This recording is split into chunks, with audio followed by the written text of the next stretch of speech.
नमस्कार, आप देख रहे हैं देश का number 1 Hindi news channel news 18 India. आपके साथ मैं हूं सबीना तामंग देशमुख। नमस्कार, मैं हूं आपके साथ अनुपमा झा। इजराइल हमास युद्ध में इस वक्त की बड़ी खबर आपको बता दें, इजराइल ने शिफा अस्पताल में स्पेशल फोर्स को तैनात किया। जानकारी आप तक पहुंचा दें कि इजराइल की स्पेशल फोर्स और हमास के आतंकियों के बीच झड़प हुई है।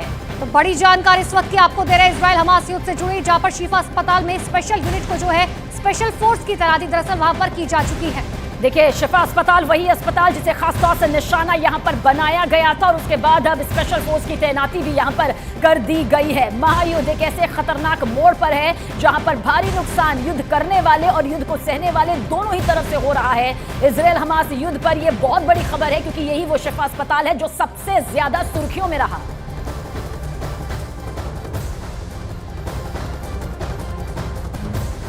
और देखिए, हमास को तबाह करने की कसम खा चुका है इजराइल, रुकने को तैयार नहीं हो रहा है। पिछले 1 महीने से जारी जंग हर दिन और ज्यादा तेज होती जा रही है। ऐसे में हमास के कमांडर ने इजराइल पर 7 अक्टूबर को हुए आतंकी हमले पर अब बड़ा पर्दाफाश किया है।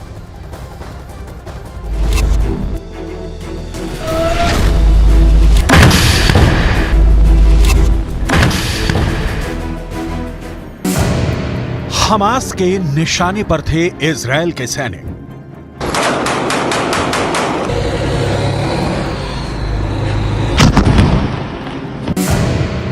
सैनिकों को अगवा करने को तैयार थे हमास के आतंकी।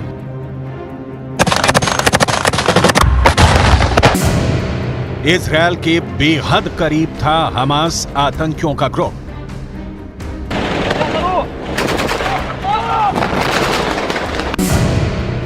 एक्शन को तैयार थे आतंकी, तभी चीफ ने बदल दिया प्लान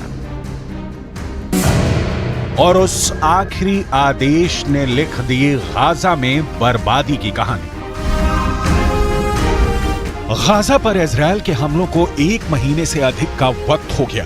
पहले हवाई हमलों से इजराइल ने गाजा में तबाही मचाई और अब गाजा में घुसे इजरायली सैनिक हमास के आतंकियों को चुन चुन कर ठिकाने लगा रहे हैं। इस दौरान हमास भी इजराइल के हमलों का यदाकदा जवाब तो जरूर दे रहा है, लेकिन उसकी सारी कोशिश खुद को बचाने में ज्यादा है। यही वजह है कि उसके आतंकियों ने सुरंगों के साथ ही अस्पतालों से लेकर शरणार्थी शिविरों तक में खुद को छिपा रखा है और इजराइल के हमलों से निपटने के लिए छोड़ दिया है गाजा के बेगुनाह लोगों को, जो हर दिन अपनी जान गंवा रहे हैं।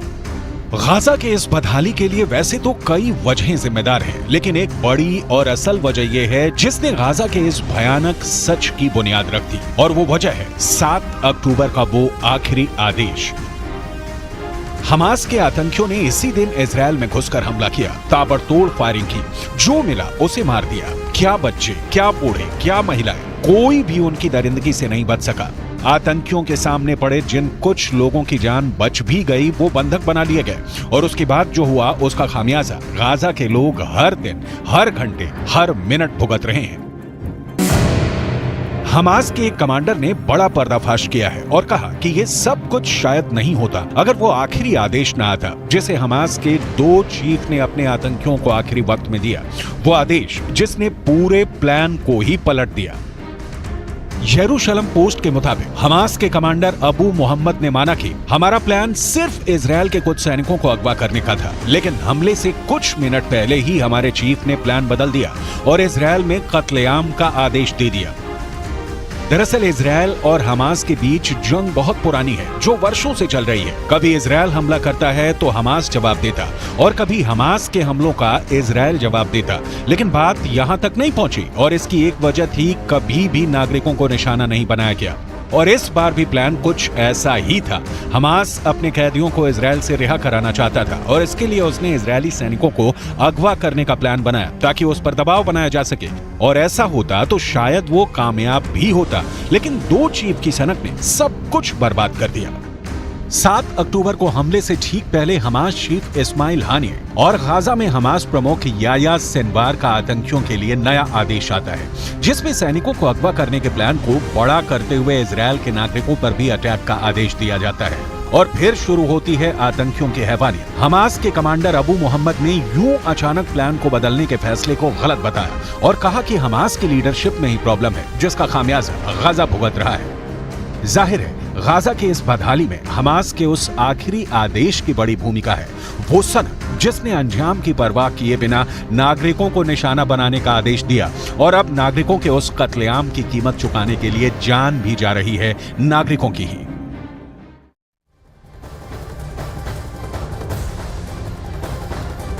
तो आईडीएफ ने हमास के हथियारों का बड़ा जखीरा बरामद किया है। जानकारी आप तक पहुंचा देगी। आरपीजी, हैंड ग्रेनेड से लेकर एंटी क्राफ्ट लॉन्चर और एंटी टैंक मिसाइल समेत एंटी टैंक माइंस का 7 अक्टूबर को इजरायल हमले के लिए इस्तेमाल किया गया। जहां इन हथियारों को इजरायल की सेना ने रखा है, वहां न्यूज 18 इंडिया की टीम पहुंची। एक ग्राउंड रिपोर्ट आपको दिखाते हैं। हजारों की संख्या में यहाँ हथियार रखे गए। उसके आगे देखिए, थोड़ा सा आगे बढ़ेंगे करम सिंह, तो हैंड ग्रेनेड, इस तरह के ग्रेनेड का इस्तेमाल किया गया था। न्यूज 18 इंडिया आपको दिखा रहा है हैंड ग्रेनेड घर में फेंके गए, जो शेल्टर थे वहाँ फेंके गए। हमने कई जगह से ऐसी रिपोर्टिंग की है जहाँ ये हैंड ग्रेनेड फेंका गया। इसके अलावा ये एक तरह से आरपीजी, ये एक इसका एक बॉम्ब है जिसका इस्तेमाल घरों में, बड़े बड़े घरों को जलाने के लिए बाहर से लगाकर, यहाँ से मैग्नेटिक डिवाइस है, यहाँ लगाकर उड़ा दिया जाता है जिससे पूरा घर उड़ जाएगा। ये एक तरह का बड़ा ग्रेनेड कह सकते हैं, बड़े ग्रेनेड का है। इसका भी इस्तेमाल होता है घरों में को उड़ाने के लिए, आग लगाने के लिए। और अब आपको दिखाते हैं आरपीजी, वो सामने में, पहले आरपीजी तक आपको ले चलेंगे, लेकिन उससे पहले 2 गन आपको दिखा दें। मशीन गन और दूसरे गन तो बहुत छोटे पड़ जाएंगे जिस तरह से हमास के आतंकियों की प्लानिंग थी। हम लगातार आपको दिखा रहे हैं, न्यूज 18 इंडिया इस वक्त वहाँ मौजूद है जहाँ हथियारों का जखीरा, और यहाँ से महज 2 से 3% हथियार रखे गए हैं। आपको ले चलेंगे दूसरे जगह भी। ये आईईडी डिवाइस है, ये तमाम चीज़ें आईईडी डिवाइस है जिनका इस्तेमाल चाहे आर्मी की गाड़ियों को उड़ाने के लिए या फिर आर्मी को रोकने के लिए किया जाता है, ताकि आर्मी आगे न बढ़े और इन पे पैर पड़े तो आईईडी डिवाइस से उनका नुकसान हो। ये बड़े बड़े आईईडी डिवाइस देख सकते हैं। ये पाइप जो है ये एक्सप्लोसिव को इस्तेमाल करने के लिए होता है। एक्सप्लोसिव इसका इस्तेमाल करके उड़ाया जाता है, इस तरह के बड़े बड़े। और इधर आपको दिखाते, कैमरा पर्सन करम भी अंदर आ जाएंगे, कोई दिक्कत नहीं है। यहाँ आपको दिखाते, इसका फेंसिंग आपने देखी होगी कि बुर्ज जो होते हैं इजराइल में और गाजा के बॉर्डर पे, वहाँ फेंसिंग होती है और फेंसिंग को इन्हीं हथियारों से तोड़ा गया। इन हथियारों का इस्तेमाल फेंसिंग को तोड़ने के लिए किया गया। मोटी मोटी जालियाँ होती हैं लोहे की, उनको तोड़ा गया इससे। यहाँ उत्तर कोरिया से बनी हुई आरपीजी भी हैं, वो भी आपको दिखाएंगे। ये आरपीजी 29, ये आरपीजी 7, ये रॉकेट लॉन्चर की तरह मारा जाता है और ये सोवियत यूनियन में 80 के दशक में बना हुआ है। और हम आपको दिखाते हैं, ये हमास मेड है, यानी गाजा मेड है। ये भी एक आरपीजी है, इस्तेमाल होता है। ये एंटी क्राफ्ट मिसाइल है, इधर आपको दिखाते हैं। ये एंटी क्राफ्ट मिसाइल, ये देखिए, ये एंटी क्राफ्ट है। अगर ऊपर में आईडीएफ का कोई एयरक्राफ्ट उड़ रहा है तो उसके उड़ाने के लिए इस्तेमाल होता है। ये बड़े बड़े आरपीजी, ये नॉर्थ कोरिया में बना है। यहाँ जितने हथियार है उसमें 15%। इस वक्त एक बहुत बड़ी खबर मिल रही है। गाजा में इजरायल की शिन बेट और एमजीबी फोर्स ने 14 हमास आतंकियों समेत 41 लोगों को गिरफ्तार कर लिया है। ये इस वक्त की सबसे बड़ी खबर। और इसी के साथ ही इजरायल की सेना ने 2 आतंकियों के मकान भी ढा दिए हैं। आईडीएफ का दावा है कि अब तक 1540 वांटेड लोगों को वो गिरफ्तार कर चुकी है और इनमें 930 हमास के आतंकी शामिल है। तो इस वक्त की सबसे बड़ी खबर, जब इजरायल की शिन बेट और एमजीबी फोर्स ने 14 हमास आतंकियों समेत 41 लोगों को गिरफ्तार करने का दावा किया है। आपको हम बताएं, कई मकान भी इसी के साथ ढाए गए और ये बहुत बड़ी सफलता आईडीएफ अपने आप में देख रही है, क्योंकि आतंकियों को जिंदा पकड़ा है उसने। और वो ये कह रही है कि 1540 वांटेड लोगों को अब तक गिरफ्तार इस युद्ध में किया जा चुका है।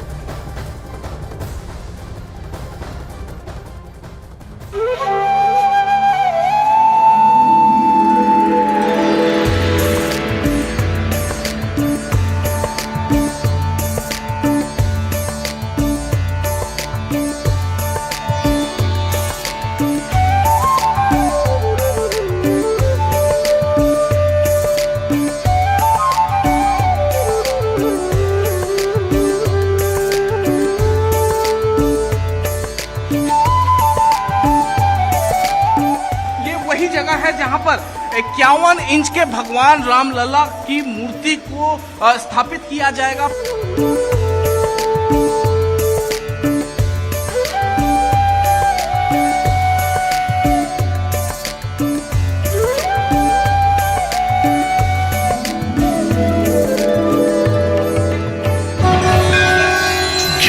श्री राम।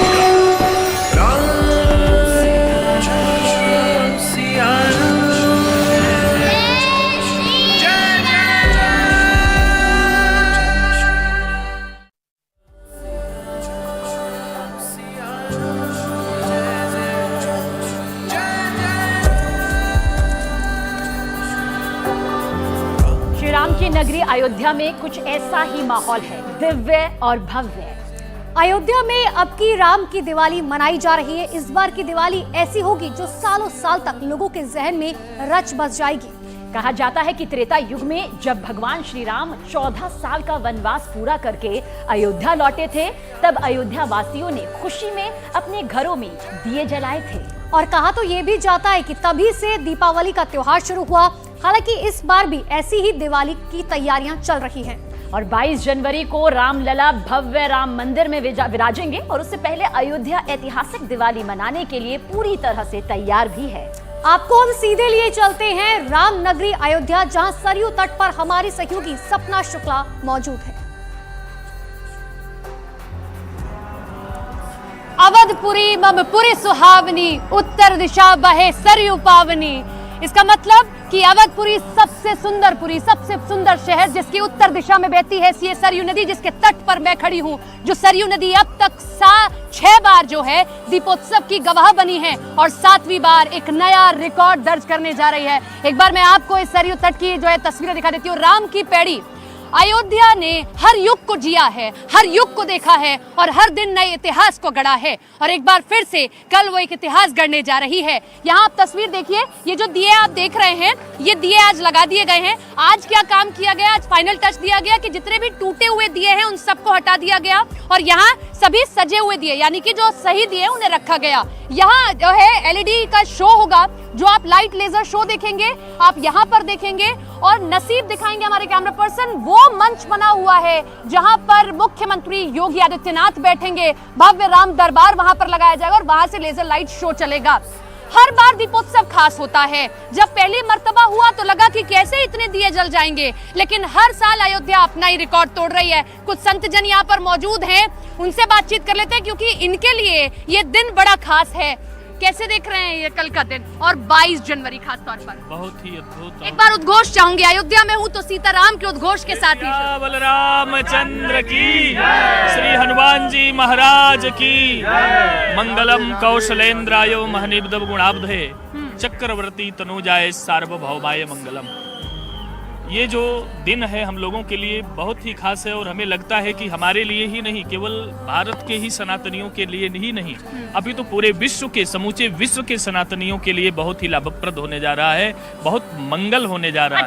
अच्छा लगता होगा ना आप लोगों को कि हर दिन आप अपना ही रिकॉर्ड तोड़ते हैं। जल्दी से जवाब। बहुत ही अच्छा लग रहा है और बहुत आनंद आ रहा है और हम लोग चाहेंगे कैसे रोज नित्य आए, एको दिन ऐसा ना हो कि दीपोत्सव ना हो। ऐसे बड़े बड़भागी हैं आप लोग, अयोध्या के लोगों को तो बड़ा बड़भागी बताया गया रामचरितमानस में भी। हम आपको 5 तस्वीरें दिखाते हैं। अयोध्या किस तरीके से तैयार हो रही है 22 जनवरी के लिए भी।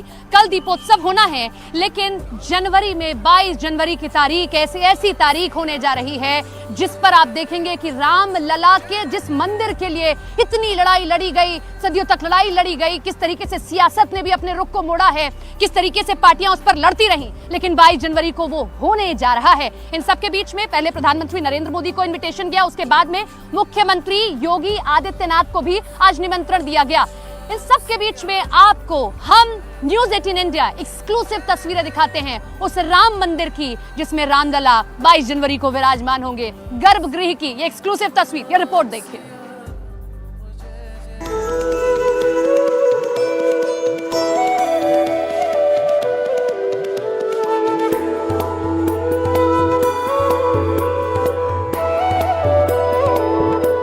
अयोध्या में सज गया दरबार।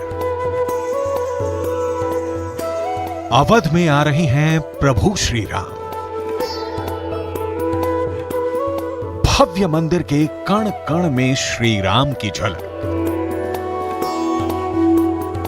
सरयू के तट पर होगी राम के नाम की दिवाली। जैसा किसी ने देखा नहीं, जैसी किसी ने कल्पना की नहीं, जैसा सिर्फ त्रेता युग के बारे में लोगों ने सुना था, वैसी होने वाली है अयोध्या में इस बार की दिवाली। अयोध्या की गली गली में इस बार की दिवाली को लेकर जो माहौल है, जो हवा इस वक्त अयोध्या में बह रही है, वो पूरी तरह से राममय हो चुकी है। ऐसा लग रहा है जैसे इस बार की दिवाली प्रभु श्री राम के आगमन के लिए हो रही है। पूरी अयोध्या राम लला का इंतजार कर रही है। इंतजार राम लला के भव्य मंदिर में विराजमान होने का, अयोध्या के विशाल मंदिर में प्राण प्रतिष्ठा का। इस वक्त हम मौजूद हैं गर्भगृह के अंदर, जहां पर प्राण प्रतिष्ठा होगा रामलला का। प्रधानमंत्री नरेंद्र मोदी की मौजूदगी में, मुख्यमंत्री योगी आदित्यनाथ के मौजूदगी में और तमाम डिग्नेटरीज की मौजूदगी में प्राण प्रतिष्ठा होगा। ये वही जगह है जहां पर 51 इंच के भगवान रामलला की मूर्ति को स्थापित किया जाएगा। प्राण प्रतिष्ठा होगा यहीं पर, और उसके बाद यहीं पर पूजन अर्चन करेंगे श्रद्धालु। यहीं पर आके जब श्रद्धालु आएंगे भगवान रामलला के दर्शन करने के लिए अयोध्या, तो यहीं पर भगवान रामलला को यहाँ पर स्थापित किया जाएगा। उनका प्राण प्रतिष्ठा यहीं पर होगा। गर्भगृह का नजारा एक बार मैं आपको दिखा देता हूँ। और देखिए यहाँ पर गर्भगृह का जरा नजारा देखिए। हर तरफ का काम, गर्भगृह का काम पूरा 100% पूरा हो चुका है। जहां पर हम नीचे मौजूद हैं, यहाँ पर नीचे मार्बल्स का काम पूरा हो चुका है, और साथ ही साथ दीवारों पर देखिए आप मकराना मार्बल्स इसको यहाँ पर लगाया गया है। और बेहतरीन नक्काशी, जैसे पूरे मंदिर परिसर में नक्काशी की गई है, ठीक वैसी ही नक्काशी जो है भव्य गर्भगृह में भी किया गया है। और ये मैं आपको एक एक तस्वीर गर्भगृह का यहाँ पर दिखा रहा हूँ। एक बार फिर से आपको तस्वीरें यहाँ पर दिखाऊं तो देखिए, यहाँ पर जो आधारशिला रखी गई थी मंदिर का, ठीक यहीं पर रखा गया था। यहीं पर भूमि पूजन हुआ था, यहीं पर भूमि पूजन हुआ था। ये वही जगह है, और यहीं पर भगवान रामलला को यहीं पर प्राण प्रतिष्ठा होगा। प्रधानमंत्री नरेंद्र मोदी करेंगे, ये वही जगह है। और यहाँ पर देखिए यहीं पर आधारशिला रखा गया था, प्रधानमंत्री नरेंद्र मोदी ने रखा था। और ये गर्भगृह का नजारा है, अद्भुत नजारा है। करीब 2 महीने बाद यहाँ पर प्राण प्रतिष्ठा समारोह यहाँ पर होगा। और यहाँ पर देखिए जो इंजीनियर्स जो लगातार यहाँ पर काम कर रहे हैं, जरा ये नज़ारा देखिए, यहाँ पर देखिए जरा, यहाँ ये तस्वीर देखिए किस तरीके से यहाँ पर देखिए। ये वही जगह है, गर्भगृह का जगह है। जय श्री राम, भगवान राम का यहाँ पर झंडा आप देख पा रहे हैं। ये वो इंजीनियर हैं जो लगातार 24/7 काम कर। भगवान राम का प्राण प्रतिष्ठा यही होगा, यही होगा। ये गर्भगृह है, ये 56 फीट नीचे से आया है, और बाकी का जगह 48 फीट। यहाँ पे नीचे यंत्र डाला गया है। यहाँ से जो भी भगवान को जो भी अर्पित किया जाएगा वो नीचे जाएगा। अगर जब जरूरत पड़ेगी तब इस पैसे का उपयोग करके मंदिर बना सकते हैं। मतलब सोने चांदी हीरे जवाहरात अगर किसी के पास है, जरा इधर तस्वीरें दिखाइए, सोने चांदी हीरे जवाहरात है तो लोग हम इसमें दान करते हैं। ये सीधे नीचे जाता है। कितना नीचे जा रहा है? 56 फीट नीचे, 56 फीट नीचे जा रहा है। अभी तक लगातार लोग दान करते आ रहे हैं। दान करते हैं। अभी भी एक किसी ने किया यहाँ पे दान कर दिया, अभी किसी ने अपने गले की चेन डाल दिया। सिर्फ यहाँ पे अपना इंडियन करेंसी और करेंसी नोट यहाँ पे नहीं डालते। 56 फीट नीचे ये जा रहा है, और जब कभी पैसे की आवश्यकता पड़ेगी तो इसका इस्तेमाल किया जाए। 2000, क्योंकि इस मंदिर की गारंटी एल ने 2000 साल की दी है। 2000 साल के बाद अगर मंदिर को कुछ होता, अगर पुनर्निर्माण करना है तो उसके लिए अगर पैसे की जरूरत पड़े तो उस पैसे का उपयोग कर सकते हैं लोग। उस पैसे का इस्तेमाल किया, मतलब इसके अंदर जो सोने चांदी हीरे जवाहरात दान किए गए हैं 2000 साल बाद, इसका इस्तेमाल अगर जरूरत पड़ती है तो इसको निकाल के किया जा सकता है। राम मंदिर के निर्माण का कार्य अपने अंतिम दौर में है। 22 जनवरी की डेडलाइन है। 22 जनवरी को प्रधानमंत्री मोदी की मौजूदगी में भव्य राम मंदिर में राम लला की प्राण प्रतिष्ठा होगी। गर्भगृह के इसी भव्य मंडप के तले शुभ मुहूर्त में राम लला विराजेंगे। गर्भगृह की नक्काशीदार दीवारें राम लला के स्वागत के लिए तैयार हैं। अब मैं आ गया हूं गर्भगृह के अंदर, यानी जहां पर प्रधानमंत्री नरेंद्र मोदी प्राण प्रतिष्ठा करेंगे भगवान रामलला के। उस जगह पर मैं आ गया हूं जहां पर ये समारोह होगा, वहां पर मैं पहुंच गया हूं। और सबसे पहले तो मैं आपको दिखाऊं तो नीचे जो मार्बल्स हैं, ये मार्बल पूरी तरीके से बिछा दिए गए हैं और बस इन्हें ढक कर रखा गया है। देखिए ये मार्बल, देखिए मार्बल पूरी तरीके से यहाँ पर बिछा दिए गए हैं और इन्हें ढक कर रखा गया है। इन मार्बल को यहाँ पर देखिए पूरी तरीके से नीचे का फर्श का काम यहाँ पर पूरा हो चुका है और इसे ढक कर रखा गया है। और बेहतरीन काम किया गया। बस इस पर अब एक हल्का सा फिनिशिंग का भी जरूरत नहीं है, बस इसकी धुलाई होनी है। गर्भगृह के अंदर ये जो मार्बल्स लगे हैं, ये राजस्थान के मार्बल्स हैं। और यहाँ पर देखिए आप, ये तस्वीरें देखिए, बेहतरीन नक्काशी। जरा ऊपर का भी नजारा आप दिखा दीजिए, ऊपर का भी नजारा हम दिखा रहे हैं। जरा पीछे की तरफ का नजारा भी हम आपको दिखा रहे हैं। यहाँ पर पीछे की तरफ ये देखिए, ये और इसके अलावा ऊपर का नजारा, साइड का नजारा, नीचे का नजारा हमने आपको दिखा दिया। और ये वो जगह है जहां पर भगवान राम का प्राण प्रतिष्ठा किया जाएगा। 5 साल के उम्र में जिस तरीके से भगवान राम दिखते थे, उनकी प्रतिमा यहाँ पर 51 इंच की लगाई जाएगी। और ये मंदिर इस तरीके से बनाया गया है कि 51 इंच का हो और कोई बाहर से आए तो वहीं से भगवान राम का वो दर्शन पूजन कर पाए। अगर कोई बाहर से ही आता है और उसे वहां रोक दिया जाए तो वहीं से वो दर्शन पूजन कर ले। भगवान राम 5 साल की उम्र के होंगे, तीर धनुष के साथ होंगे और जो उनका प्राण प्रतिष्ठा होगा यहीं पर होगा। लगातार जो मूर्तिकार हैं वो लगातार काम कर रहे हैं। श्री राम मंदिर के भव्य द्वार का स्वरूप भी बेहद दिव्य दिखने वाला है। मुख्य द्वार के दरवाजे मंदिर परिसर में पहुंच गए हैं। अब इस पर आखिरी रंग रोगन का काम मंदिर परिसर में ही होगा और इसके बाद इन दरवाजों पर चढ़ाई जाएगी स्वर्ण परत, जो मंदिर की शोभा को और दिव्य बनाएंगे। इस वक्त हम आपको एक्सक्लूसिव तस्वीरें दिखाने जा रहे हैं, दरवाजों का एक्सक्लूसिव तस्वीरें जो गर्भगृह में लगाए जाएंगे। देखिए, ये वो दरवाजे हैं जो गर्भगृह में लगाए जाएंगे।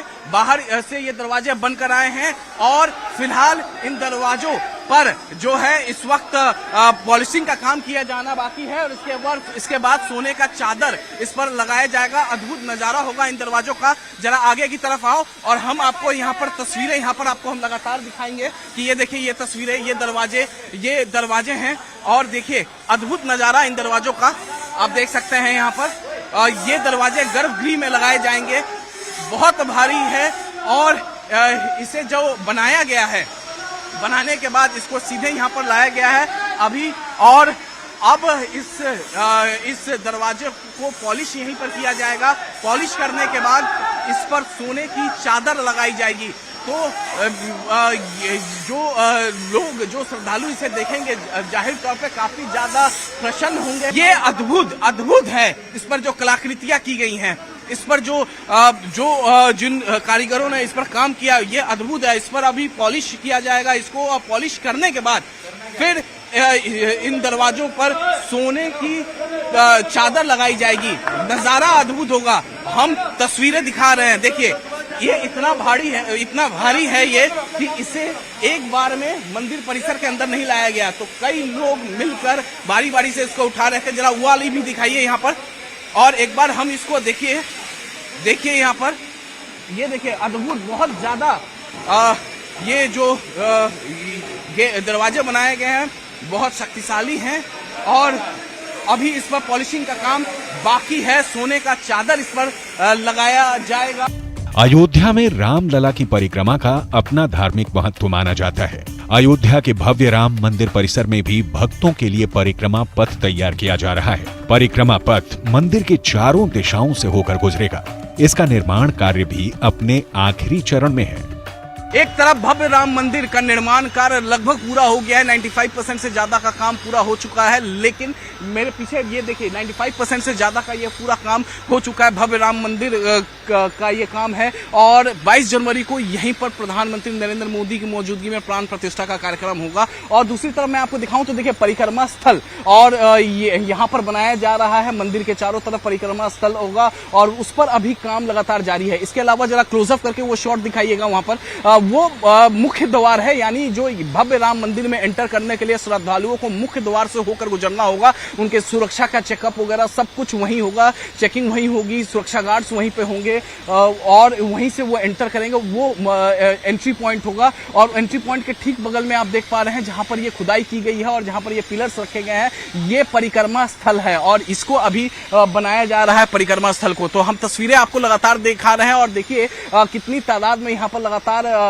जो लोग हैं वो काम कर रहे हैं, कितने जेसीबी मशीन्स हैं वो काम कर रही हैं, एक से एक बड़े बड़े जेसीबी मशीन्स यहाँ पर काम कर रहे हैं। तो लगातार 24/7 यहाँ पर काम चल रहा है। और यहाँ पर देखिए जो आप वो देखिए ये एक बाहर का वॉल बनाया जा रहा है या इस मंदिर, भव्य राम मंदिर परिसर को यहाँ पर प्रोटेक्ट करने के लिए बाहर का वॉल वो बनाया जा रहा है, जिसको रिटर्निंग वॉल बोलते हैं। कि कभी सरयू नदी जो कि महज यहाँ से कुछ ही किलोमीटर की दूरी पे है वो अपना रास्ता बदलती हैं, तो उनके द्वारा, सरयू नदी के द्वारा इस भव्य राम मंदिर को कहीं से नुकसान ना पहुंचे, उस वजह से एक रिटर्निंग वॉल भी बनाई जा रही है।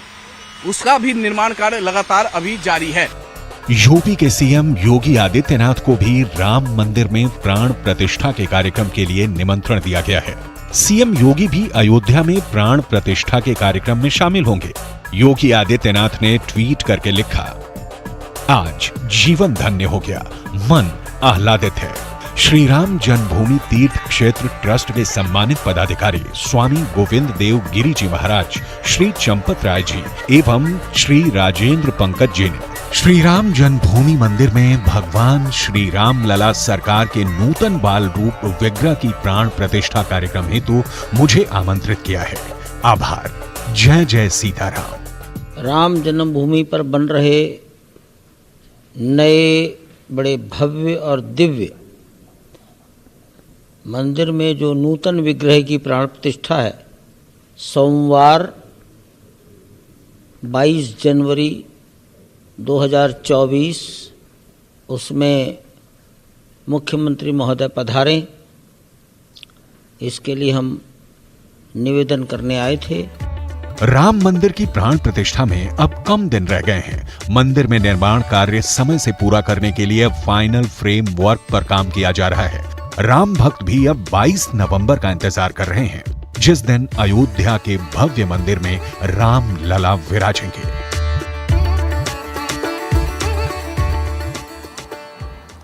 कोई फर्क नहीं है राम की अयोध्या में और आज की अयोध्या में। आज की अयोध्या भी अपने साथ राम की अयोध्या के साथ में धैर्य समेटे हुए है और उसी धैर्य का नतीजा आप 22 जनवरी को देखेंगे और उसी धैर्य का नतीजा आप बीते 6 सालों से देख रहे हैं और 7वीं साल भी अपना ही रिकॉर्ड तोड़ने अयोध्या जा रही है। अयोध्या जगमगाने के लिए तैयार है, अयोध्या सजकर तैयार हो गई है कल के लिए भी, और अयोध्या आगे भी सजती रहेगी, तैयार होगी 22 जनवरी के लिए भी, क्योंकि 22 जनवरी को सिर्फ देश नहीं देखेगा, दुनिया देखेगी अयोध्या को, एक नए अयोध्या को, एक दिव्य अयोध्या को, एक जगमगाते अयोध्या को।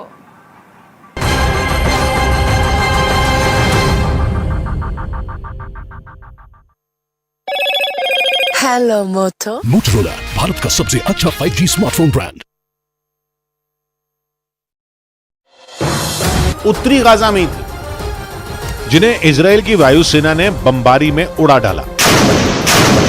उत्तरी गाजा की इन मस्जिदों में वहां की अल सूसी मस्जिद और यासीन मस्जिद शामिल हैं, जो उत्तरी गाजा के सबसे बड़े शरणार्थी कैंप जबालिया कैंप के करीब हैं। और इजराइल ने इन मस्जिदों को अपने गाजा में सैन्य अभियान के शुरुआती दिनों में ही बर्बाद कर दिया। लेकिन वो रुका नहीं, बल्कि गाजा में ग्राउंड ऑपरेशन शुरू करने के बाद उसने ये सिलसिला और तेज कर दिया और एक के बाद एक गाजा की कई मस्जिदों को खंडहर में बदल डाला। यानी अस्पतालों के बाद गाजा की मस्जिदों का नंबर, या यूं कहें कि अल अक्सा मस्जिद में अधिकारों की लड़ाई से शुरू हुआ झगड़ा गाजा की मस्जिदों की तबाही तक पहुंच गया। इजराइल की सेना ने दावा किया कि 34 दिनों में हमास ने इजराइल पर 9,500 से ज्यादा रॉकेट दागे हैं, जिसमें 5,000 से ज्यादा रॉकेट तो 7 अक्टूबर को ही दागे गए थे, जिसके बाद इजराइल में खलबली मच गई थी। हमास के उस हमले में कई लोगों की मौत हो गई थी, जिसके बाद इजराइल ने उसे एक आतंकी घटना बताया। यही नहीं, उस घटना के बाद ही इजराइल ने हमास को खत्म करने की कसम खा ली। इजराइल की सेना के मुताबिक 34 दिनों में हमास ने इजराइल पर 9,500 से ज्यादा रॉकेट दागे, जिसमें से 2,000 से ज्यादा रॉकेट तो इजराइल ने इंटरसेप्ट कर मार गिराए थे। इजराइल की सेना के मुताबिक 12% से ज्यादा रॉकेट गाजा में ही गिर गए, लेकिन बाकी के रॉकेटों ने इजराइल में भारी तबाही मचाई। खयाम लेबनान, उधर इजराइल की सेना ने लेबनान के चरमपंथी संगठन हिजबुल्लाह के ठिकानों पर फिर एक बार बड़ा हमला कर दिया है। दावा यह किया गया है कि उसने लेबनान में हिजबुल्लाह के उन ठिकानों को ध्वस्त किया है जहां से इजराइल के सैनिकों पर रॉकेट दागे गए थे। और हिजबुल्लाह चीफ हसन नसरल्लाह ने कुछ दिन पहले ही इजरायल को तबाह करने की धमकी दी थी, जिसके बाद इजरायल की सेना ने दक्षिणी लेबनान में आतंकी संगठन के ठिकानों पर बमों की बारिश कर दी, जिसका वीडियो भी सामने आया है, जिसमें इजरायल लेबनान बॉर्डर पर भीषण धमाकों के बाद आसमान में धुएं का गुबार उठता दिखाई दिया। इजरायल की सेना ने हमले में आतंकी ठिकानों को नेस्तनाबूद करने के साथ ही हिजबुल्लाह को भारी नुकसान पहुंचाने का भी दावा किया।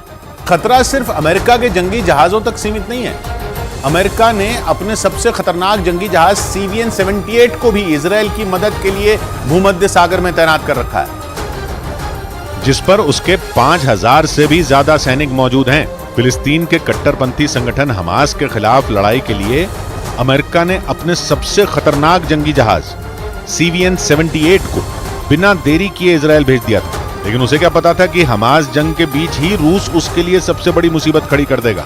हिजबुल्लाह के पास रूस की एंटी शिप मिसाइलों के होने का मतलब है कि वो अमेरिका के सैनिकों को अपने निशाने पर ले सकता है, क्योंकि लेबनान की सीमा भूमध्य सागर से लगती है और हिजबुल्लाह लेबनान का ही चरमपंथी संगठन है, यानी लेबनान की समुद्री सीमा से वो जो चाहे वो कर सकता है। उसने इजरायल पर लेबनान में बैठकर ही हमले किए हैं, लेकिन न्यूज एजेंसी रॉयटर्स के मुताबिक अब उसके हाथ रूस की एंटी शिप मिसाइलें भी लग चुकी हैं, जिनकी मदद से वो भूमध्य सागर से अमेरिका और इजरायल की नौसेना पर हमले करने में सक्षम हो गया। गाजा पट्टी उधर इजरायल की वायुसेना ने बीती रात गाजा पट्टी के कई इलाकों को दहला दिया है। इजरायल के जोरदार हवाई हमलों से वहां पर रहने वाले लोग दहशत में आ गए, क्योंकि इजरायल की वायुसेना वहां रात भर रुक रुक कर एक के बाद एक हमले करती रही, जिनमें हमास के ठिकानों को चुन चुन कर निशाना बनाया गया। इजरायल के दागे रॉकेटों ने गाजा पट्टी के कई इलाकों में तबाही मचा दी। इजरायल की सेना ने हमले में हमास के कई लड़ाकों को ढेर कर उसे भारी नुकसान पहुंचाने का दावा किया। हिजबुल्लाह के जरिए रूस ने अमेरिका को घेरने की कोशिश इसलिए की क्योंकि अमेरिका ने उसके दोस्त ईरान को डराने की कोशिश की।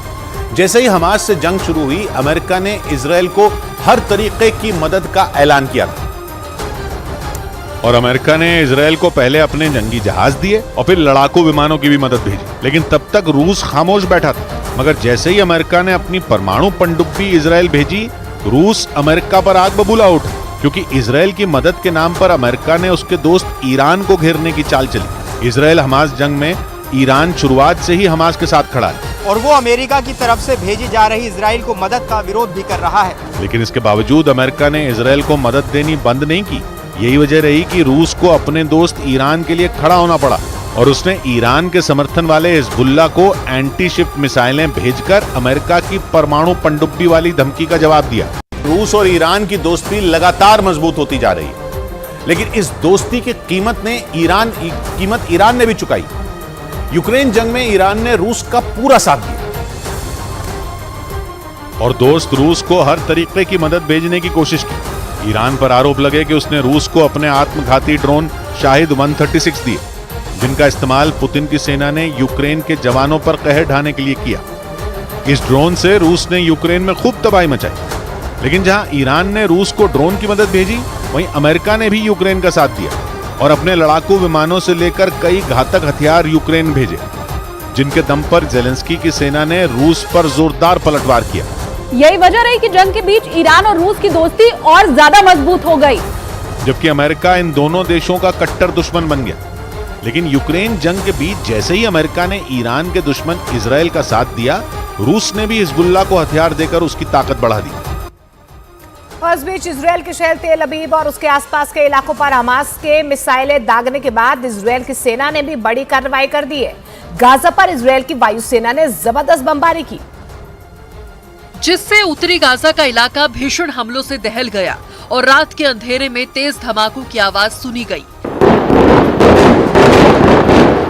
जिससे उत्तरी गाजा में इजरायल की सेना का सबसे बड़ा हमला बताया गया।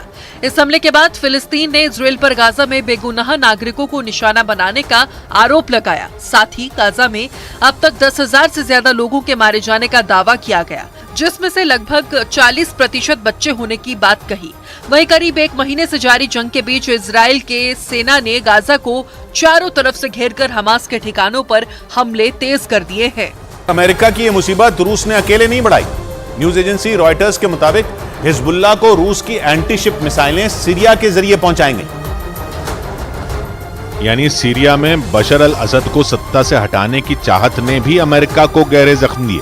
न्यूज एजेंसी रॉयटर्स के मुताबिक रूस ने अपनी एंटी शिप मिसाइलें पहले सीरिया भेजी और बाद में सीरिया से वो मिसाइलें लेबनान के चरमपंथी संगठन हिजबुल्लाह तक पहुंचाएंगे।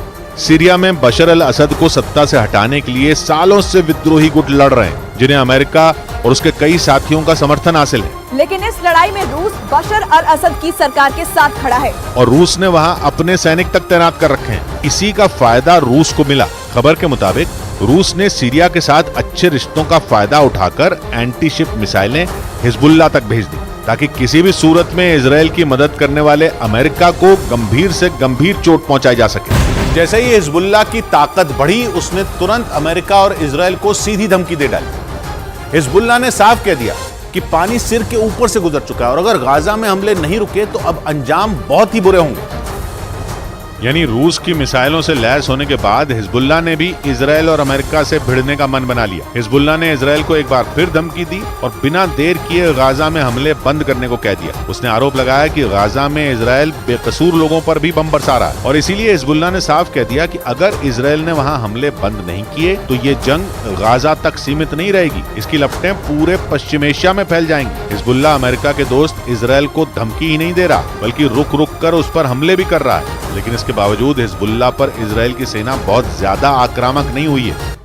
उधर भीषण जंग के बीच इजरायल की सेना गाजा में हमास के ठिकानों को चुन चुन कर लगातार निशाना बना रही है। इसी कड़ी में इजरायल की ओर से वहां पर ग्राउंड ऑपरेशन के वीडियो जारी किए गए, जिसमें इजरायल की सेना हमास के अड्डों पर मिसाइलें और रॉकेट दागती नजर आई, जबकि कुछ सैनिक घातक हथियारों का इस्तेमाल कर हमास के लड़ाकों के ठिकानों पर ताबड़तोड़ फायरिंग करते दिखे।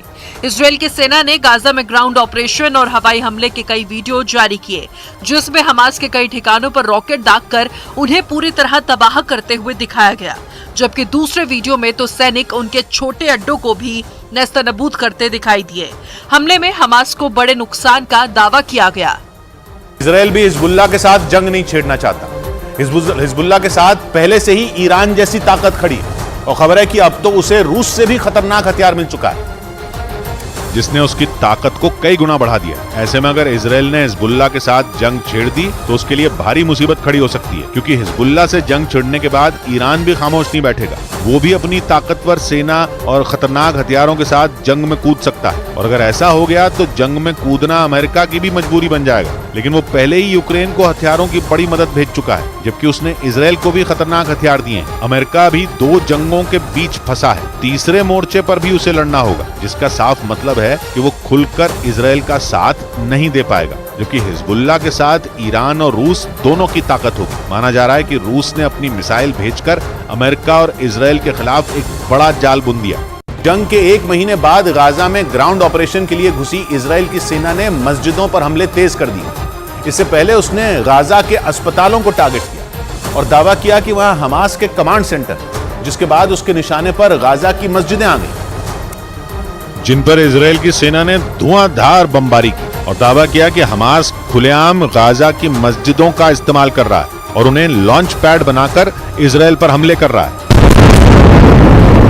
सबूत के तौर पर इजरायल की सेना ने एक ऑडियो जारी किया और दावा किया कि इस ऑडियो में हमास के लड़ाके वहां के अस्पतालों, मस्जिदों और स्कूलों के इस्तेमाल की बात कर रहे हैं और इसीलिए इजरायल की सेना ने उत्तरी गाजा की मस्जिदों पर बम बरसाने शुरू कर दिए। और देखते ही देखते गाजा की 40 से ज्यादा मस्जिदों को खंडहर में बदल दिया, क्योंकि इजरायल की सेना ने खुलकर कहा कि गाजा की मस्जिदें हमास के लड़ाकों की ढाल बन रही हैं। 7 अक्टूबर को के बाद से हर उस जगह को टारगेट किया जहां हमास के लड़ाकों को पनाह मिल सकती थी, जिनमें गाजा की मस्जिदें भी शामिल हैं, जिन्हें खत्म करने के लिए इजरायल की सेना ने उत्तरी गाजा में ताबड़तोड़ कार्रवाई की और जमीन से लेकर आसमान तक गाजा को हिलाकर रख दिया। वायुसेना के बाद इजरायल की थल सेना की बारी आई, जिसने गाजा में घुसकर हमास के लड़ाकों को मौत के घाट उतारना शुरू किया। इजरायल की सेना ने गाजा में चल रहे उसके ग्राउंड ऑपरेशन की तस्वीरें भी जारी की, जिनमें इजरायल की सेना रात के अंधेरे और दिन के उजाले में धुआंधार फायरिंग करती नजर आई। इन तस्वीरों में इजरायल की सेना चलते चलते हमास के ठिकानों को उड़ाती दिखी। इजराइल का कहना है कि हमास के ठिकानों में गाजा की कई मस्जिदें शामिल हैं, जो उसका अगला टारगेट है, क्योंकि इजराइल ने दावा किया कि इन मस्जिदों को हमास ने अपना लॉन्च पैड बनाया हुआ और इजराइल पर मिसाइलें दागी। इजराइल ने गाजा की मस्जिदों पर नजरें गड़ा दी और उन्हें टारगेट करना शुरू किया। 7 अक्टूबर के बाद से इजराइल ने गाजा की 40 से ज्यादा मस्जिदों को तबाह किया है और ये सभी मस्जिदें उत्तरी गाजा में ही थी, जिन्हें इजराइल की वायुसेना ने बमबारी में उड़ा डाला। उत्तरी गाजा की इन मस्जिदों में वहां की अल सूसी मस्जिद और यासीन मस्जिद शामिल हैं, जो उत्तरी गाजा के सबसे बड़े शरणार्थी कैंप जबालिया कैंप के करीब हैं। और इजराइल ने इन मस्जिदों को अपने गाजा में सैन्य अभियान के शुरुआती दिनों में ही बर्बाद कर दिया। लेकिन वो रुका नहीं, बल्कि गाजा में ग्राउंड ऑपरेशन शुरू करने के बाद उसने ये सिलसिला और तेज कर दिया और एक के बाद एक गाजा की कई मस्जिदों को खंडहर में बदल डाला। यानी अस्पतालों के बाद गाजा की मस्जिदों का नंबर, या यूं कहें कि अल अक्सा मस्जिद में अधिकारों की लड़ाई से शुरू हुआ झगड़ा गाजा की मस्जिदों की तबाही तक पहुंच गया। इजराइल की सेना ने दावा किया कि 34 दिनों में हमास ने इजराइल पर 9,500 से ज्यादा रॉकेट दागे हैं, जिसमें 5,000 से ज्यादा रॉकेट तो 7 अक्टूबर को ही दागे गए थे। जिसके बाद इजराइल में खलबली मच गई थी। हमास के उस हमले में कई लोगों की मौत हो गई थी, जिसके बाद इजराइल ने उसे एक आतंकी घटना बताया। यही नहीं, उस घटना के बाद ही इजराइल ने हमास को खत्म करने की कसम खा ली। इजराइल की सेना के मुताबिक 34 दिनों में हमास ने इजराइल पर 9,500 से ज्यादा रॉकेट दागे।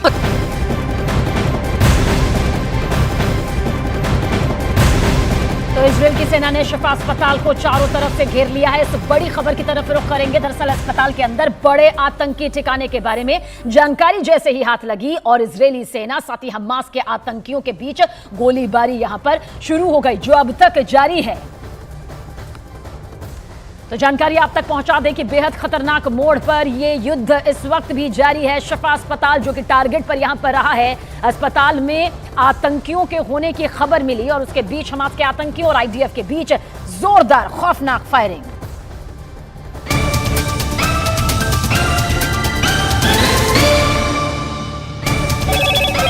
हेलो मोटो। मोटोरोला, भारत का सबसे अच्छा 5G स्मार्टफोन ब्रांड। 1,000 से ज्यादा रॉकेट तो इजराइल ने इंटरसेप्ट कर मार गिराए थे।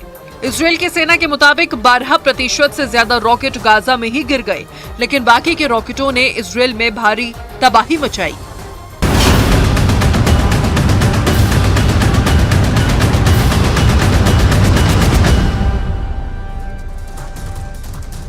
वेस्ट बैंक के जेनिन में इजराइल का बड़ा ऑपरेशन। कई घंटों की लड़ाई के बाद फिलिस्तीन के 14 लड़ाके ढेर।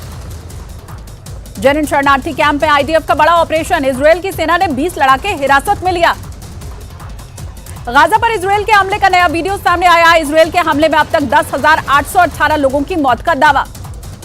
आईडीएफ ने अल शिफा अस्पताल के पास बने हमास के ठिकाने को तबाह करने का दावा किया। आईडीएफ ने शिफा अस्पताल के पास बनी अंडरग्राउंड सुरंग को भी तबाह कर दिया। शिफा अस्पताल के पास आईडीएफ के हमले में हमास के 50 आतंकियों के मारे जाने का दावा। यह आतंकी हमास के मिलिट्री हेडक्वार्टर में रह रहे थे। अल शिफा अस्पताल के पास हमास का सबसे बड़ा शहरी वॉरफेयर का ट्रेनिंग सेंटर था, जहां रॉकेट हथियार, एंटी टैंक मिसाइल और दूसरे हथियार बनाए जाते थे। हमास से जंग के बीच गाजा की सीमा से सटे इजराइल के किबुत्ज में रॉकेट हमलों का सायरन बजने लगा। अलर्ट के बाद लोगों ने सुरक्षित ठिकानों में पनाह ली। जंग के बीच इजराइल में उत्तरी गाजा के हर रोज 4 घंटे के युद्ध विराम का ऐलान। उत्तरी गाजा से लोगों को बाहर निकलने के लिए देगा वक्त। इजराइल की सेना ने वेस्ट बैंक में रिफ्यूजी कैंप पर हमला किया। हमले में 13 फिलिस्तीनियों की मौत। इजराइल ने 10 आतंकियों को मारने का दावा किया। यमन के हूथी विद्रोहियों ने इजराइल पर बड़ा हमला करते हुए कई मिसाइलें दाग दी। हमले में इजराइल के कई शहरों में बड़े नुकसान का दावा किया गया। उत्तरी गाजा में इजराइल की सेना हमास के ठिकानों की तलाश में सर्च ऑपरेशन चला रही है। इस दौरान आईडीएफ के हमले में हमास के कई लड़ाके मारे गए। आईडीएफ के जमीनी ऑपरेशन के दौरान हमास के लड़ाकों ने गोलीबारी की, जिसके जवाब में इजराइल की सेना ने पलटवार किया। गाजा सिटी के अंदर इजराइल की सेना घुसी। इस दौरान इजराइल के सैनिकों और हमास के लड़ाकों के बीच जबरदस्त झड़प और गोलीबारी हुई। हमास के स्वास्थ्य मंत्रालय ने दावा किया, इजराइल के एयर स्ट्राइक के बाद गाजा में ब्लड बैंक की सेवा बंद हो गई। संयुक्त राष्ट्र से जुड़ी संस्था ने दावा किया, गाजा में राहत काम में जुटे यूएन के अब तक 99 लोगों की मौत। अमेरिकी राष्ट्रपति जो बाइडेन ने गाजा में मानवीय सहायता बढ़ाने की वकालत की। इसके साथ ही इजराइल से गाजा में आम नागरिकों की रक्षा की अपील भी की। इजरायल के प्रधानमंत्री नेतन्याहू ने युद्ध को हमास के खात्मे तक जारी रखने का ऐलान किया। गाजा पर कब्जे का कोई इरादा नहीं। जंग के बीच इजरायल के प्रधानमंत्री नेतन्याहू ने कहा वो फिलिस्तीन को विस्थापित करने की कोशिश नहीं कर रहे हैं, वो जंग से फिलिस्तीनियों को दूर रखना चाहते हैं। इजरायल की सेना ने हमास के पकड़े गए आतंकियों का वीडियो जारी किया। दावा किया कि हमास के आतंकियों ने गाजा में अल-शिफा अस्पताल को बनाया था ठिकाना। गाजा के अल-शिफा अस्पताल के पास जोरदार धमाके के बाद मचा हड़कंप, भागते दिखाई दिए लोग। लंदन में कल फिलिस्तीन के समर्थन में बड़ी रैली होगी। लंदन के पुलिस प्रमुख ने रैली पर प्रतिबंध लगाने से इनकार किया। एक महीने में लंदन में 200 प्रदर्शनकारी गिरफ्तार हुए। ब्रिटेन में फिलिस्तीन के समर्थन में प्रदर्शन पर सख्त हुए। प्रधानमंत्री ऋषि सुनक का प्रदर्शन की अनुमति देने के लिए पुलिस अधिकारी जिम्मेदार होंगे। आईडीएफ के प्रवक्ता रियल एडमिरल डैनियल हागारी ने बड़ा दावा किया है। बताया कि हमास के उत्तरी गाजा से अपना नियंत्रण खो दिया है। आम लोग दक्षिणी इलाके में शिफ्ट हुए। अमेरिका की खुफिया एजेंसी CIA के निदेशक और इजरायल के मोसाद चीफ ने कतर के प्रधानमंत्री से मुलाकात की, उनसे बंधकों की रिहाई पर बात की।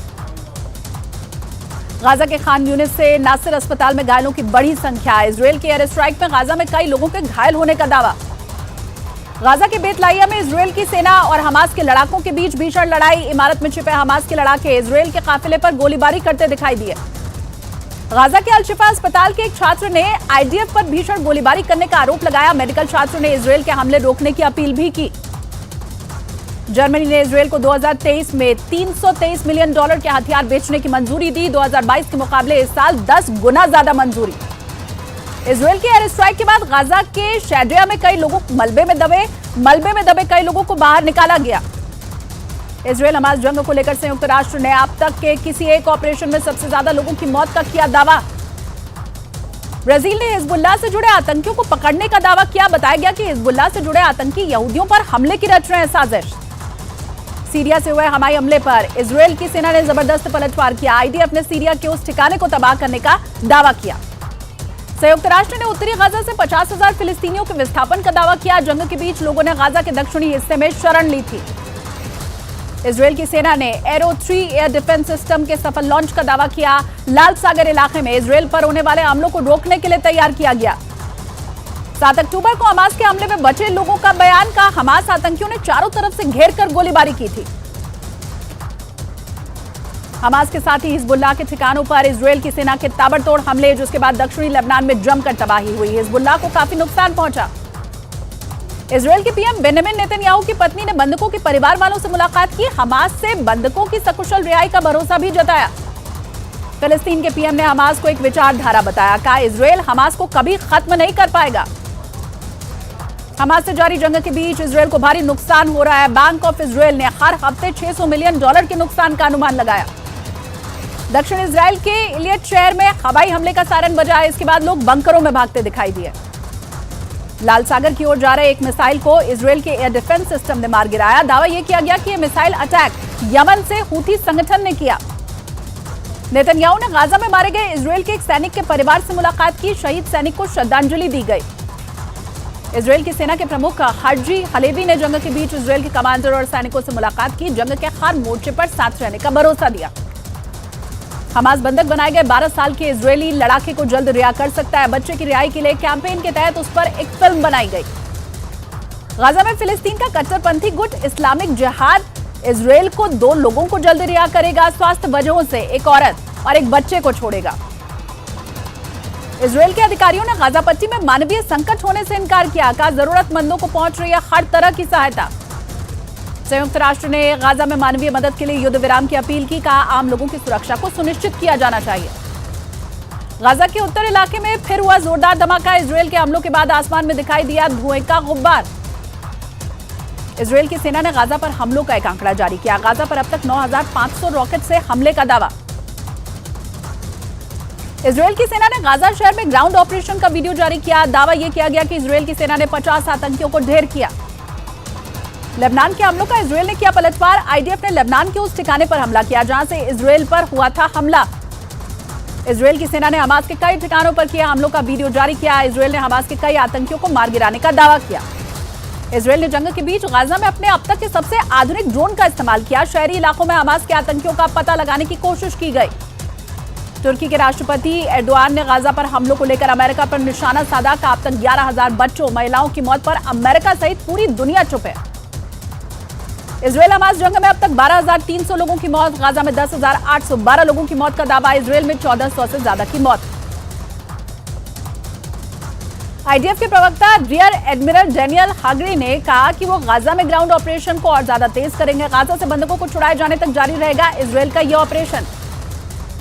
युद्ध के 35वें दिन इजरायल की सेना ने गाजा में एयर स्ट्राइक रोकी। कहा आम नागरिकों की रक्षा और उनको निकालने के लिए रोके गए हमले। गाजा के अल-शिफा अस्पताल के पास हमास के ठिकानों पर आईडीएफ का कब्जा। 190 घंटे की भीषण लड़ाई के बाद हमास के 50 लड़ाके ढेर। 7 अक्टूबर के बाद इजरायल पर उत्तरी गाजा की 40 से ज्यादा मस्जिदों को तबाह करने का आरोप। इजरायल ने मस्जिदों में हमास के लॉन्च पैड होने का दावा भी किया। फिलिस्तीन ने इजरायल के पास परमाणु हथियार होने की आशंका जताई, जबकि इजरायल हमेशा कभी भी अपने पास एक भी परमाणु हथियार होने से इनकार करता रहा है। फिलिस्तीन को डर है कि हमास के खात्मे की आड़ में इजरायल गाजा पर परमाणु बम गिरा सकता है। फिलिस्तीन ने इंटरनेशनल एटॉमिक एनर्जी एजेंसी से इजरायल के परमाणु कार्यक्रम पर नजर रखने की मांग की। कुछ दिन पहले इजरायल के एक मंत्री ने गाजा में जारी हमास जंग में परमाणु बम गिराने की धमकी दी थी, जिसके बाद नेतन्याहू ने उस मंत्री को निलंबित कर दिया था। इजरायल ने हमास पर अस्पताल और मस्जिद के साथ ही स्कूल में छिपने का आरोप लगाया है। इजरायल की फौज ने बच्चों के स्कूल में हमास की ड्रोन फैक्ट्री को तबाह करने का दावा किया। हमास के नेताओं की संपत्ति कई गुना बढ़ने का दावा। मीडिया रिपोर्ट्स के मुताबिक हमास के चीफ इस्माइल हानिया, खालिद मशाल और अबू मरजूक की कमाई करोड़ों डॉलर में हुई। हमास की हर साल की कमाई 8,000 करोड़ रुपए से ज्यादा है, जबकि इस्माइल हानिया, खालिद मशाल और अबू मरजूक के पास करीब 90,000 करोड़ रुपए से ज्यादा की संपत्ति है। अमेरिका के अखबार द न्यूयॉर्क टाइम्स की रिपोर्ट में बड़ा दावा। कतर को बताया गया हमास का सबसे बड़ा आर्थिक मददगार। रिपोर्ट में तुर्की, ईरान समेत कई मुस्लिम देशों से मदद की बात भी कही। अमेरिका के अखबार द न्यूयॉर्क टाइम्स ने यह दावा किया है कि हमास के 3 बड़े नेता कतर में रहकर फिजूल खर्ची में व्यस्त हैं। इस्माइल हानिया, खालिद मशाल और अबू मरजूक पर लगाया गया बड़ा आरोप। इजरायल ने महिला सैनिकों की हत्या का बदला लेने का दावा किया है। हमास के हमले के दौरान फिलिस्तीन के लड़ाकों ने महिला सैनिक की पेट्रोलिंग के दौरान हत्या की। गाजा और मिस्र के बीच मौजूद रफा बॉर्डर को एक बार फिर से बंद कर दिया गया है। गाजा के लिए मदद भेजने का एकमात्र रास्ता रफा बॉर्डर ही है। उधर इजरायल ने गाजा और मिस्र के बीच मौजूद रफा बॉर्डर को एक बार फिर से बंद कर दिया। गाजा में हमास के लड़ाके भी युद्ध विराम के लिए तैयार हुए। कहा अगर इजरायल हमला रोक दे तो फिर सीज फायर जरूर करेंगे। गाजा में एम्बुलेंस ड्राइवर्स पर बनाई गई डॉक्यूमेंट्री। बताया गया कि इजरायल और हमास जंग के बीच बिना रुके और थके लोगों की मदद में जुटे हैं एम्बुलेंस ड्राइवर। आईडीएफ ने गाजा में हमास के आतंकियों के ठिकानों का वीडियो जारी किया। हेलो मोटो। मोटोरोला भारत का सबसे अच्छा 5G स्मार्टफोन ब्रांड पेश करते हैं बड़ी खबर। भारत और अमेरिका के बीच दिल्ली में 2+2 मंत्री स्तरीय वार्ता। दोनों देशों के रक्षा और विदेश मंत्रियों के बीच हुई बातचीत। दिल्ली में प्रदूषण पर सुप्रीम कोर्ट की सख्त टिप्पणी। का सरकार ने तो कुछ नहीं किया, ईश्वर ने ही बारिश करवा कर लोगों की सुन ली। ऑड इवन समेत सभी उपायों पर फैसला सरकार पर छोड़ा। अगली सुनवाई 21 नवंबर को। देहरादून में आईटीबीपी की रेजिंग डे परेड। गृह मंत्री अमित शाह ने शहीदों को श्रद्धांजलि देने के साथ परेड की ली सलामी। दीपावली के दिन पर जब देश का नागरिक अपने घर में उजाले के लिए एक दिया जलाता है, तब एक दिया सरहद पर तैनात हमारे जवानों के लिए भी जलाता है।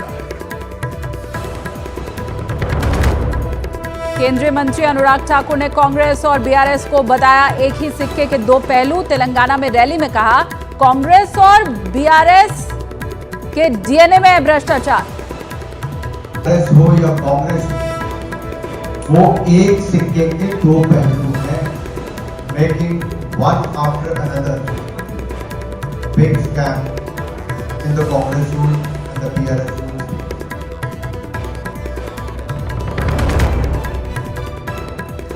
जयपुर में इनकम टैक्स की बड़ी कार्रवाई। गणपति प्लाजा में लॉकरों से भारी मात्रा में कैश किया बरामद। दिल्ली शराब केस में आम आदमी पार्टी के सांसद संजय सिंह की न्यायिक हिरासत 24 नवंबर तक बढ़ी। कोर्ट के आदेश के बाद अब जेल में ही मनेगी संजय सिंह की दिवाली। वोकल फॉर लोकल के लिए पीएम मोदी ने ट्वीट किया वीडियो का। दीपावली के त्योहार पर जन कल्याण की योजनाओं से देश का हर घर है रोशन। 22 जनवरी को अयोध्या के राम मंदिर में रामलला की प्राण प्रतिष्ठा समारोह की तैयारियां तेज। श्री राम जन्मभूमि तीर्थ क्षेत्र के पदाधिकारियों ने समारोह में आने के लिए सीएम योगी को दिया न्योता। गाजा में मिले हमास के हथियारों के जखीरे तक पहुंचा न्यूज 18। 7 अक्टूबर को जंग के लिए हमास के आतंकियों ने की थी पूरी तैयारी। ग्रेनेड और रॉकेट लॉन्चरों समेत भारी मात्रा में गोला बारूद बरामद।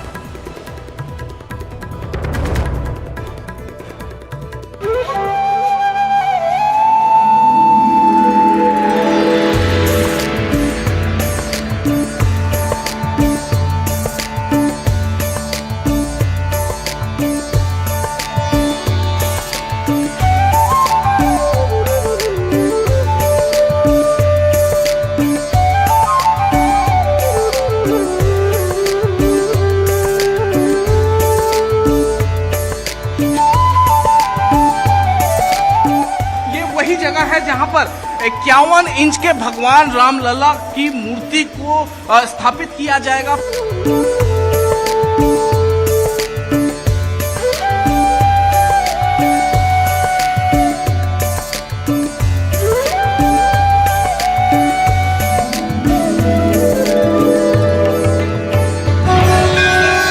जय श्री राम।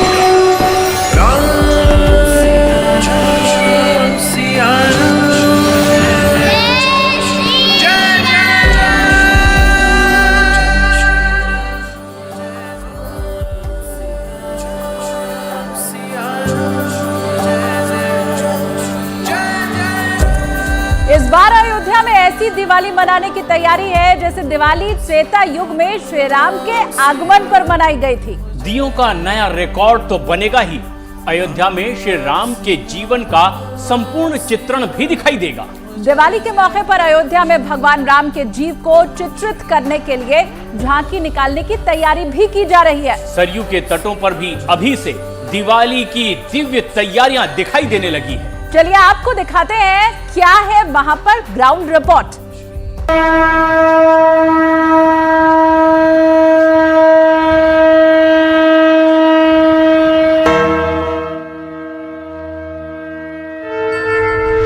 अयोध्या में आ गई वो शुभ घड़ी।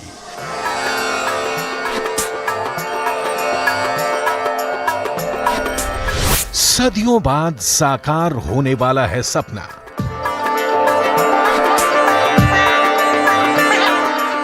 मौका दिवाली का भी है और मौका उस शुभ संयोग का भी है जो रामलला के लिए अयोध्या में इस बार बन रहा है।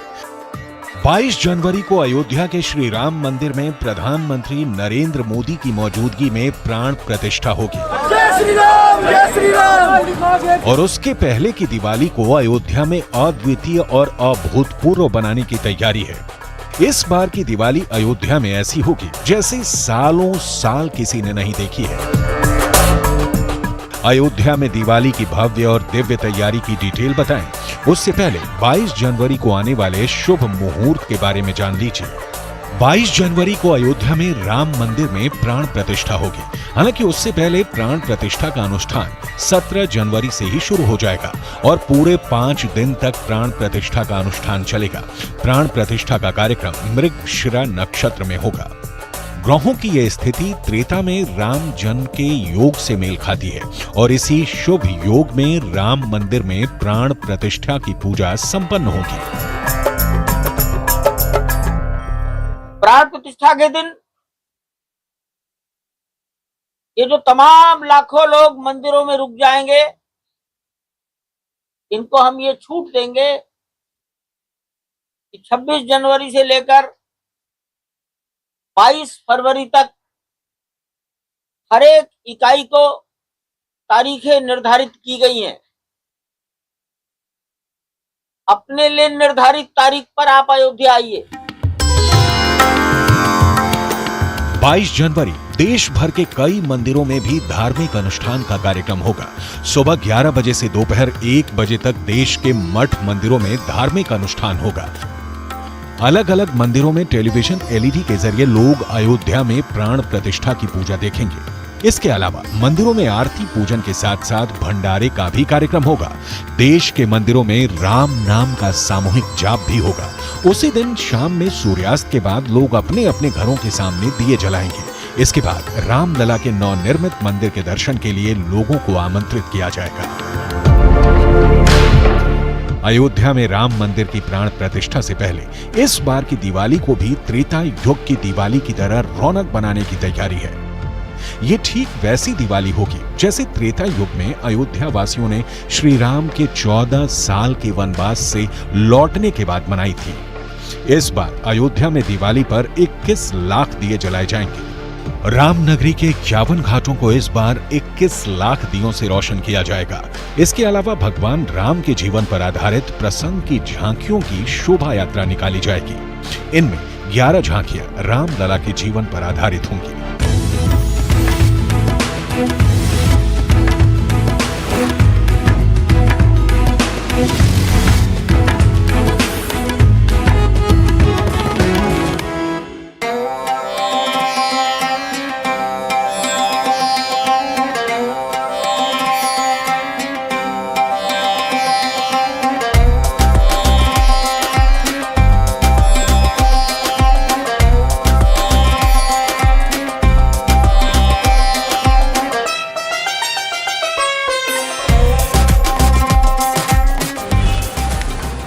और सब ठीक? क्या नाम? राजकुमार। हाँ? राजकुमार। हैं? राजकुमार। राजकुमार। कौन शहर है? ग्वारी घाट। जबलपुर ग्वारी घाट। जबलपुर ग्वारी घाट। क्या चल रहा है? रिक्शा। रिक्शा चल रहा है? और जबलपुर में? जो भी चल रहा है हम तो रिक्शा चला रहे हैं। तो रिक्शा चला रहे हो? वहीं ध्यान लगाओ, वहीं ध्यान लगाओ पूरा। क्या करें, कमाएंगे नहीं तो खाएंगे क्या?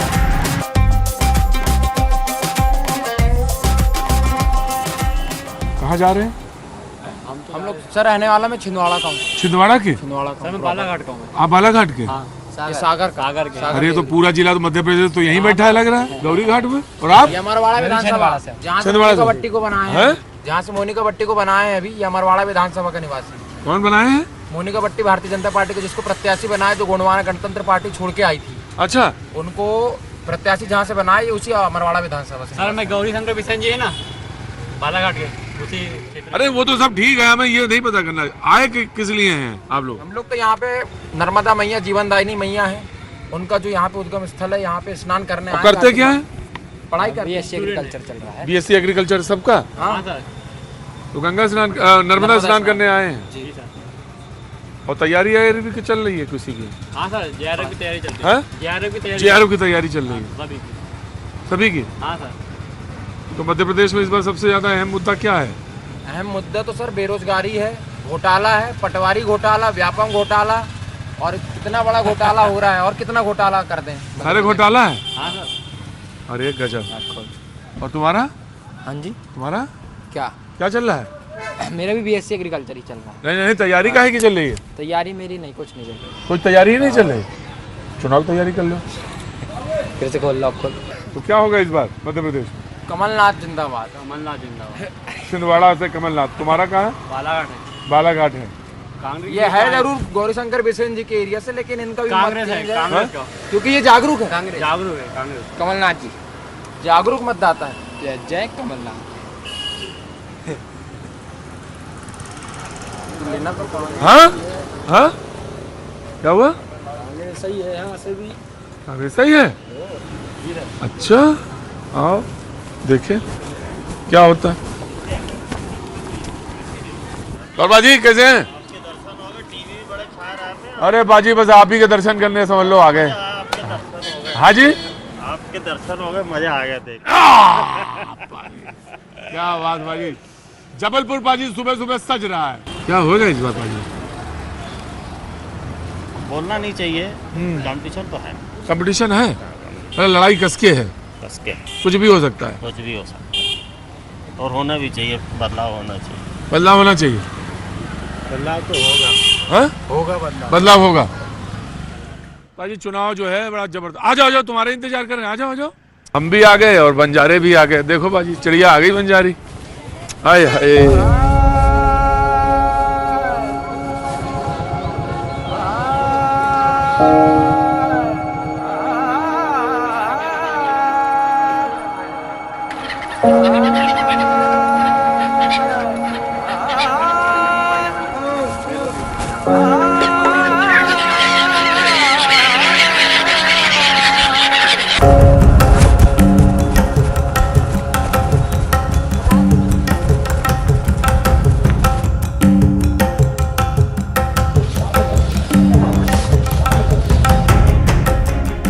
हाथी वाले पंडा,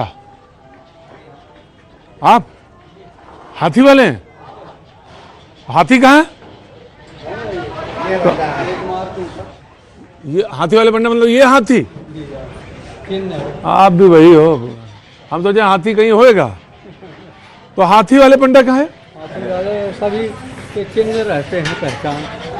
आप हाथी वाले, कोई घोड़ा वाले? हाँ, कोई नारियल वाले, कोई तलवार वाले, कोई बंदूक वाले। पंडा? हाँ, पंडा है। बंदूक है? निशान है हम लोग। काहे का? चिन्ह है, जो यात्री बाहर से आते हैं, ट्रेडमार्क कि जो आते हैं यात्री, हम लोग 150 वर्षों से यहाँ हैं। हाँ। तो कर्मकांड कराने आते हैं लोग, तो उनको एक पहचान रहती। तो ये आप हाथी वाले पंडा? जी जी जी। आप कौन है? तलवार वाले।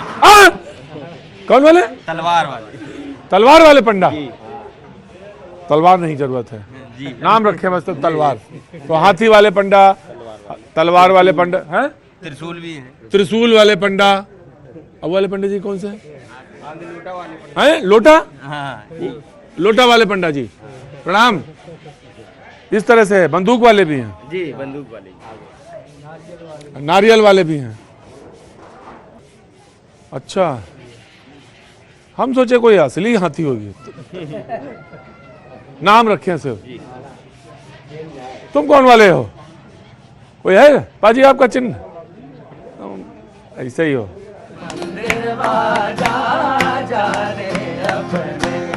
मंदिर सुन पावे मोरी सास नदिया, सुन पावे मोरी सास नदिया, जा रे अपने मंदिर बाजा, जा रे अपने मंदिर बाजा। नॉर्मल चाय पी लें। सबसे पहले चाय पिए, सुंदर चाय पिलाते हैं आप। सुंदर चाय मतलब? बढ़िया चाय नर्मदा तट की। अच्छा, आइए। अजी चाय का भी रूप रंग रस तो होता ही है, रूप रंग भी होता है। हम लोग रोज देखते हैं आपका। हाँ, शाम को चाय सुंदर है यहाँ जी। जबलपुर में चाय सुंदर है जी। आइए चाय पी लें प्रतीक भैया। चाय ना पिलाओ उपाध्याय जी, क्योंकि देर हो जाएगी। अरे तो 2 मिनट तो लगेगा चाय पीने प्रतीक भैया। हम लोग रोज आपके बहुत बड़े फैन हैं, रोज देखते हैं आपको 6 बजे से 7 बजे तक। हाँ आइए। अरे ये चाय है सर, थैली में सुंदर चाय? नहीं, वो वहाँ के लिए जा रही है। कहाँ के लिए? ऊपर। ऊपर कहाँ? ये जो व्यापारी हैं, छोटे व्यापारी, वो चाय ले जाते हैं। आइए ना चाय पी। चाय ना पिलाओ, जलेबी बन रही है आपकी। जलेबी देख ली हमने, समोसा देख लिया, पोहा देख लिया। उपाध्याय जी जय हो। अरे देखा, चाय आ ही गई। नर्मदा जी में तो इस बार क्या हो रहा है? नर्मदा जल है जी। नर्मदा जल है? भाई नर्मदा जल है। नर्मदा जी जो आदेश देंगी यहाँ के बगैर पत्ता नहीं हिलता। क्या होगा? नर्मदा जी जो आदेश देंगी वो ही होगा, इनके बिना पत्ता भी नहीं हिलता। जबलपुर शहर में पत्ता नहीं हिलता है। सबसे बड़ी शक्ति के सामने खड़े अपन, महाशक्ति जबलपुर की। तो क्या होगा? माता जो आदेश देंगी।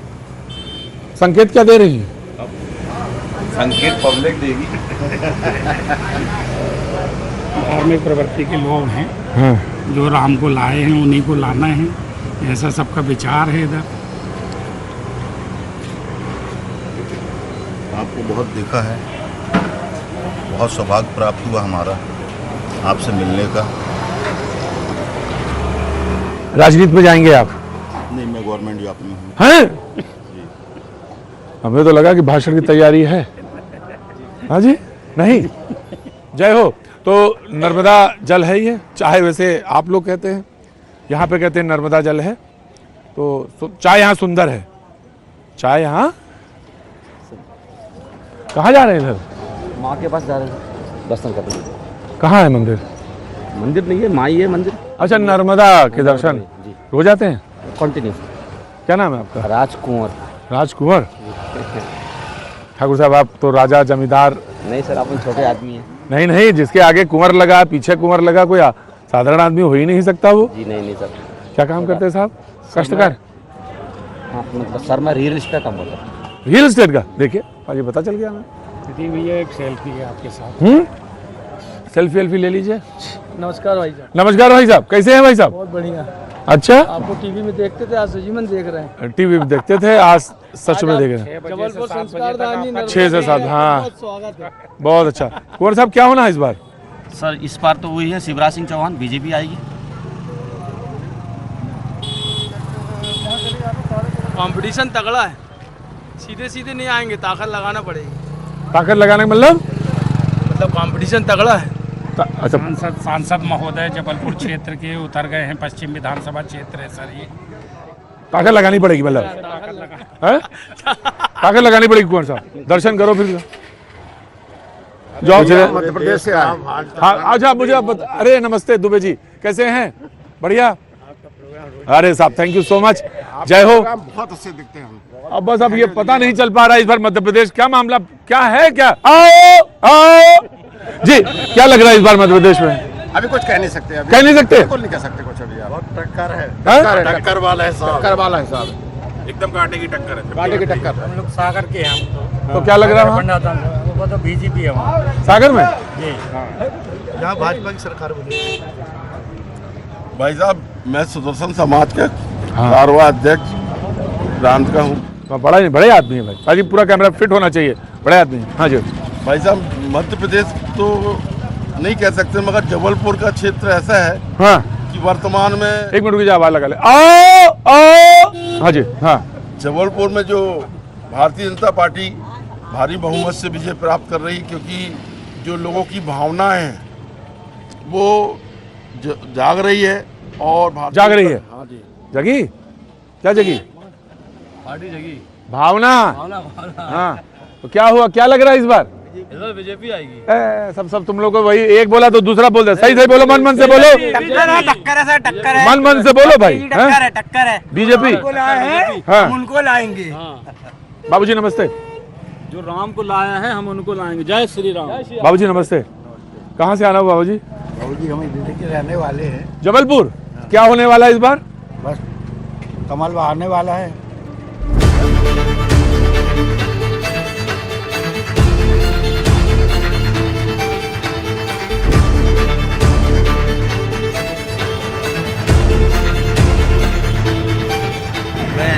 मीडिया प्रभारी बीजेपी से। ये बीजेपी के अपन कांग्रेस से।